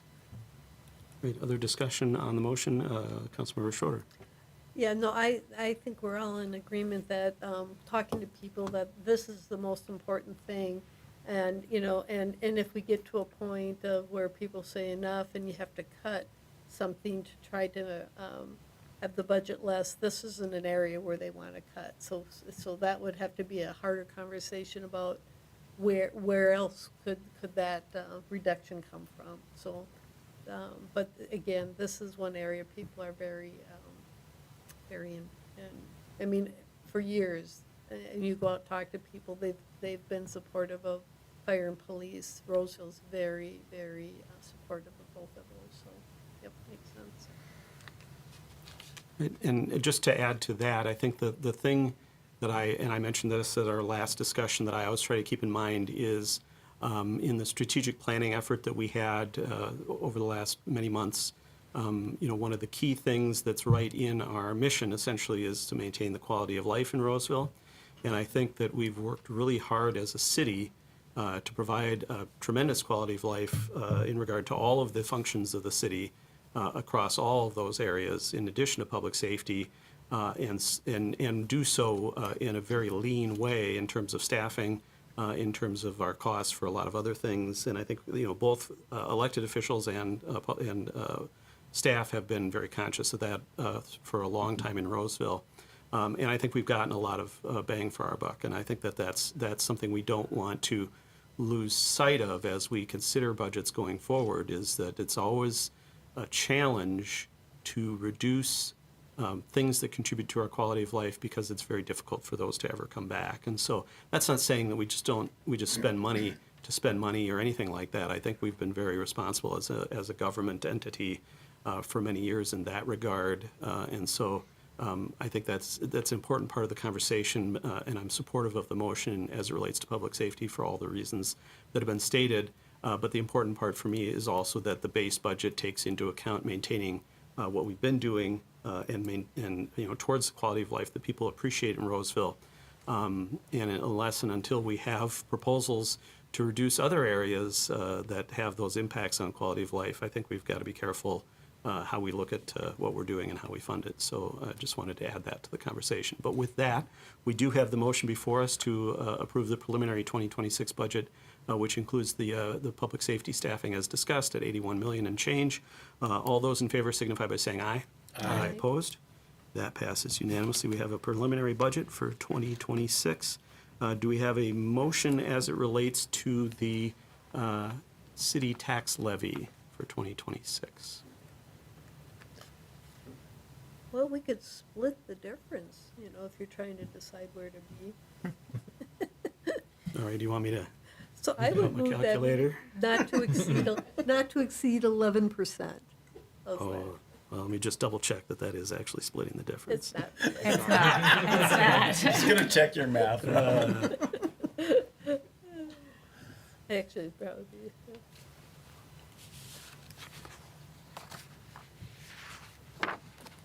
Yeah, it would have to be closer to 12 to split the difference. But I'd be happy to think about that. The 12. To split the difference? Okay, but I would say I could not to exceed 12 with the understanding we would work to go less than for once, because like city manager Pat said, that we never seem to go down. So I would say I could go with the 12, hoping then we would get closer to a lower number as we get there once we find out about the other items. I would second that, and I second your comments too. I mean, we have to set a number here, but as we said, this is not to exceed, and let's work, I mean, everyone, I know the staff is working on this to get this down further. All right, we have a motion for a resolution at 12%, and our staff are going to be cracking the numbers here to Change all the that documents. isn't one of the 7 choices we have before us. To be correct. Scenario 1.6. Yes. Sorry, Pat. So given that, while we're discussing the motion, we can get the exact numbers Yeah, here. we're calculating. Yep. So, first of all, the maker of the motion, Councilmember Schroeder, who may not have realized she had made a motion. No, I did, Okay, all right. No, I think we've talked about it, and like I said, it's just important to us to get as much information as we can about the franchise fee thing, and I think part of that too is making sure people understand how it really affects people, and then the grant thing and how that really affects. So I think there might not be enough information out there for people to understand all that piece of it too. So hopefully that could help reduce this then as we look forward. All right, and as the seconder, Councilmember Groff. I'd agree with all that, the comments there, and also I think that, this is not to exceed, but we've all discussed that. I think every one of these discussions give us more information, both from staff and among ourselves, so we get closer and closer to something that I feel is something we can all work with, and I think this is the first step, so. Councilmember Strawn. I'd just like to add, I think it should be obvious that we all take this very seriously, and, this is our money too. We are also taxpayers in this city, and so nobody wants to pay more, but we want to make sure that we do maintain that quality of life that the mayor mentions, and so, I hope that those who might be watching this very painful observation might see that, it is hard for us to make a choice, and we really, I think, it seems like we're all pretty committed to find a way to make 12 be the maximum, and that hopefully we can find something that's much less impactful for families. Right, any other discussion on the motion, Councilmember Bauer? I kind of agree with what others have stated. I think 12%, I think there's still a lot of work for us yet to do, and we'll definitely be doing that over the next few months, or actually just not even a few months, actually. Couple months now. And so there's a lot of work that will still needs to be done. Lots of conversation I know that this council will have, staff will have, and I know all of us will be digging in as well. And definitely interested in soliciting more feedback from residents who this greatly affects. All right, and I echo everything that's been said. I think that the only thing I'll add is that it may have looked like we were a little bit lighthearted in our arriving at the 12%, but believe me, as I think Councilmember Strawn alluded to, there's a lot behind that. And just specifically to that number, I think that gives us the ability to target that 10% impact range and some options to do that. And I think that what this does now, this action this evening, is it really makes our scenario list go down to things that fit within the 12% impact or lower. And so that, I think that helps focus the conversation going forward as we take those next steps and certainly are communicating with the public. Councilmember Strawn. I just think it's also always good for the public to go back to look at the very first thing on this agenda item, which is the budget calendar and the budget timeline. We start this back in March, and so by December it seems like, but it's because for the last 9 months we've talked about it in, out, looked at it upside down and every other way. So it's not for lack of information, and if it feels like something has not given what you think is a due, we've probably looked at it in many ways already, and we will continue to hold the staff to as high a level as we possibly can, because our goal is to work for you and work for ourselves, but really work for you and make sure that, and I think we all take that job very seriously. It's apt that you mentioned or appropriate that you mentioned the schedule too, because there's several more opportunities in the schedule for input from the public on this process, and certainly even not on the schedule is always members of the public can reach out to the city council via email or telephone or through staff, whatever makes sense for individuals. And specifically, we have some considerations in November of our utility rates and discussions about those, as well as then at December 1st, our what used to be called the Truth in Taxation hearing, which is our budget hearing and tax levy hearing, and then finally on December 8th, we'll be making the final decision on all these matters if we haven't made some of those decisions already. And with that, we have the motion before us once again to adopt a resolution setting the not to exceed levy for 2026 at $33,994,915.36. Can we round up to the nearest Skip dollar? the cents. Yeah. 915. Well, we never skip being sensible, but Yeah, so $33,994,915. all right. With that, then, we've got that motion before us to adopt that resolution. All those in favor signify by saying aye. Aye. Opposed? That also passes unanimously. We've got our preliminary levy for 2026. Sometimes in these discussions, we have a separate resolution to adopt related to debt levy. Is that part of our preliminary action? That's Final only levy. at the end of the year? Yeah. Okay, very good. We need to adopt the tax We no longer need to do that because we don't adjust the levy for debt. Got it, okay. So just to clarify from our finance director, we no longer have that third motion and resolution related to our debt levy because we don't adjust our levy related to debt. All right, with that then, I believe we've. One more resolution. That's right, I almost left out the EDA. We were advised by ourselves as the EDA at our last meeting to set the 2026 EDA levy at $264,856, which is $100,000 less than is required to cover the budget, and the difference will be made up by taking funds out of our EDA reserve fund. And so the requested action from the council is to adopt a resolution, attachment 4, setting the EDA levy for 2026 at $264,856. So moved. Second. That was the quickest motion tonight. All right, moved by Councilmember Strawn, seconded by Councilmember Groff to adopt the EDA levy as presented and requested by ourselves as the EDA at $264,856. Discussion on the motion? No. Hearing none. All those in favor signify by saying aye. Aye. Opposed? That passes unanimously. That levy is set. I believe that brings us to the end of our actions related to budget and tax levy this evening. Stay tuned at home and on the interwebs for more, and please be sure to reach out to the council with your feedback. All right, I believe that concludes our business items this evening. We have one set of meeting minutes, and that is from our September 8th City Council meeting. Are there any changes or corrections to those minutes as presented, or a motion to approve? A motion to approve? Second. It's been moved by Councilmember Schroeder, second by Councilmember Groff to approve the minutes of our September 8th meeting as presented. Any discussion on that motion? I just want to thank the mayor for making sense of one of my garbled comments that I was trying to work out in my own head. And then with you, and I don't need to work on this. You got this right. So, thank you. I will gladly accept those thanks and just let you know that you should be grateful that I caught that one. I don't always. Yeah, it made sense. All right. No, all right. Well, very good. We've got the motion to adopt those minutes before us. There's no further discussion. All those in favor signify by saying aye. Aye. Opposed? That passes unanimously. Those minutes are approved. That then brings us to our consent agenda for this evening, and I'll turn it over to City Manager Trudgeon to put forward the consent items for our consideration.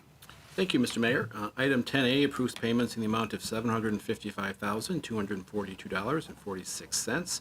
Item 10B approves the expenditure to paint and restain the exterior of the Cedar Home Community Building. Item 10C approves entering into a professional services agreement with Bolton & Mink for design and construction management services for the Cohansey Sanitary Sewer Lift Station in the amount of $58,000. Item 10D approves entering into a professional services agreement with Bolton & Mink for a sanitary and storm sewer lift station condition assessment in the amount of $44,700. Item 10E approves a resolution of support for the Rice Creek Watershed District State Bonding Request. Item 10F approves a resolution of support for Roseville State Bonding Request for renovations and capital improvements at the John Rose, Minnesota Oval. Agenda item 10G approves entering into an agreement with the Regions EMS to allow for their paramedic students to do ride-alongs with the Roseville Fire Department. Agenda item 10H appoints Mia Huntley to the Parks and Recreation Commission as a youth commissioner and a non-voting member. And agenda item 10I approves entering into an agreement that extends T-Mobile's lease on the city-owned Lattice Tower at 2501 Fairview Avenue through 2030 with possible extensions beyond that. And that is the consent agenda. All right, thank you, Mr. Trudgeon. Is there a motion on the consent items this evening? So moved. Second. It's been moved by Councilmember Strawn, seconded by Councilmember Bauer to approve the consent items. Discussion on that motion? Hearing none, all those in favor signify by saying aye. Aye. Opposed? That passes unanimously. That brings us to future agenda review. Mr. Trudgeon? Yes, we do have a little bit of a break in meetings here. Our next meeting is October 13th. We'll have a couple items on, including select the construction manager at risk for the Civic Campus project. We'll also receive street light policy update and perhaps consideration of adoption. Look to approve the professional service agreement for the architect and the Civic Campus project. We have scheduled an abatement for 949 Brooks Avenue, and we are looking to approve the recodification ordinance. As you know, we're recodifying the entire ordinance and getting it online in a better format. But the recodified portion of what we're bringing forward tonight are very technical, minor corrections, but it's the whole document. Anything that's substantive, we'll bring back for our policy discussion, bring back for further discussions. We'll try to get some information out to you before that meeting so you can just get a sense of what we're doing. Been working very closely with the city attorney to make sure these are and our consultant, make sure these are technical corrections. But it's going to be a big document, so we'll talk about how we look to adopt that. But once we get that rolling, we'll be able to have that online and much more accessible and searchable than it currently is right now. So I think it'll be a huge benefit for everybody. On the 20th, we'll kind of have more of a work session format. We'll bring back information about the close proximity excavation regulations. We're tentatively planning on bringing a conversation about massage therapy regulations back for just additional discussion. On the 27th, we have scheduled consideration of the Aldine right-of-way. It's something that you are very familiar with, and we just had a recommendation from the Park and Rec Commission at our last meeting, so we'll bring that forward. And then you can see our November and December meetings, so we only have a few left in the year. That's all I have. Thank you, Mr. Trudgeon. Are there any questions on future agendas? Any reports, announcements, communications, or councilmember-initiated items for future meetings? If there are none, the only other item on our agenda this evening is adjournment. So moved. Second. Moved by Councilmember Strawn, seconded by Councilmember Groff. No discussion on a motion to adjourn. All those in favor signify by saying aye. Aye. Opposed? That passes unanimously, and we are adjourned at 8:07 PM. Thank you, everyone.